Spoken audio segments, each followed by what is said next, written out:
नमस्कार, सुजान संगोपनमध्ये आपलं स्वागत आहे। यापूर्वी चॅनलवरती आपण बाळाच्या उत्तम वजन वाढीसाठी, रोगप्रतिकार शक्ती, बौद्धिक क्षमता वाढवण्यासाठी, लहान मुलांना आवडतील, झटपट तयार होतील अशा पौष्टिक आणि चविष्ट बऱ्याचशा रेसिपीज पाहिलेल्या आहेत। त्यासोबतच बाळाच्या विकासातील खूप साऱ्या महत्त्वपूर्ण माहितीचे व्हिडिओजही चॅनलवरती पाहिलेले आहेत। आज आपण बाळाचं पचन सुधारण्यासाठी, बाळाचं वजन वाढवण्यासाठी आणि बाळाला तंदुरुस्त, रोगप्रतिकार शक्ती वाढण्यासाठी दुधी भोपळा आणि शाबूची खीर बनवणार आहोत। सुजान संगोपन या चॅनलवर आपण आपल्या बाळाच्या सुयोग्य आणि सुदृढ वाढीसाठी उपयुक्त माहिती जाणून घेऊ शकता। त्यामुळे चॅनलला नक्की सबस्क्राइब करा। नवनवीन पॅरेंट्स सोबत या चॅनलवरील व्हिडिओ शेअर करा, म्हणजे त्यांनाही या माहितीचा फायदा होईल। चला तर मग आपण रेसिपीला सुरुवात करूया। या ठिकाणी मी हा एक दुधी भोपळा किसून घेतलेला आहे आणि तो तुपावरती आपण थोडासा परतून घेऊया।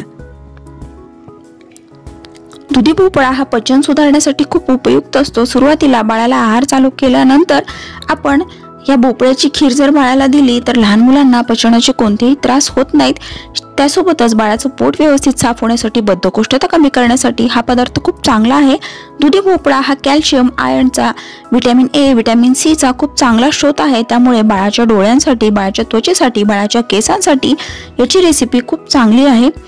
दुधी भोपळा शिवाय हा अगदी चविष्ट लागतो शिजल्यानंतर, आणि असेही मुलं भोपळा खाणं टाळतात, तर अशा पद्धतीने तुम्ही मुलांना ही खीर करून देत असाल तर त्याचा खूप सारा फायदा आहे। आता भोपळा व्यवस्थित परतून तुपावरती झाल्यानंतर मी त्याच्यामध्ये थोडंसं पाणी घालते आणि मी इथे हा साबू टाकून घेतलेला आहे।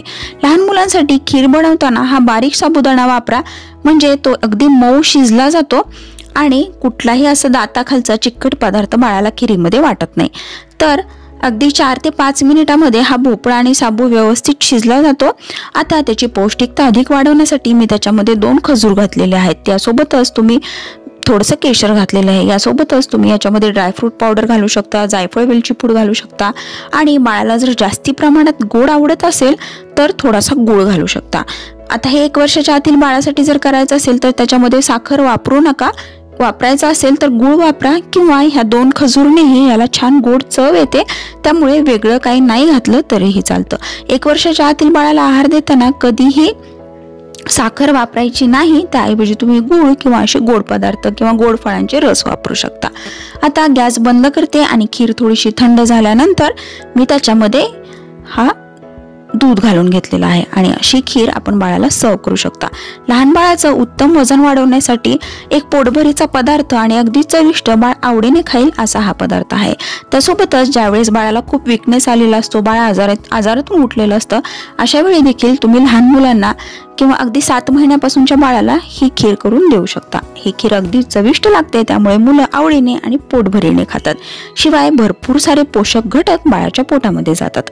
सुजान संगोपन या चॅनलवर आपण आपल्या बाळाच्या सुयोग्य आणि सुदृढ वाढीसाठी उपयुक्त माहिती जाणून घेऊ शकता, जसे की उन्हाळ्यात, हिवाळ्यात, पावसाळ्यात बाळाची कशी काळजी घ्यावी, लहान मुलांची रोगप्रतिकार शक्ती, बौद्धिक क्षमता कशी वाढवावी, गरोदरपणात आईची आणि बाळाची कशी काळजी घ्यावी, बाळंतीणींची कशी काळजी घ्यावी, लहान मुलांसाठी पौष्टिक आणि चविष्ट अशा रेसिपीज, लहान मुलांचे खेळ कसे असावे, अभ्यास कसा घ्यावा, यासोबतच बाळाच्या विकासातील खूप साऱ्या महत्त्वपूर्ण माहितीचे व्हिडिओज आपण चॅनलवरती पाहू शकता। त्यामुळे चॅनलला नक्की सबस्क्राइब करा। नवनवीन पॅरेंट्स सोबत या चॅनलवरील उपयुक्त व्हिडिओ शेअर करा, म्हणजे त्यांनाही या माहितीचा फायदा होईल। व्हिडिओ आवडला तर व्हिडिओला लाईक करा, कमेंट करा। थँक्यू।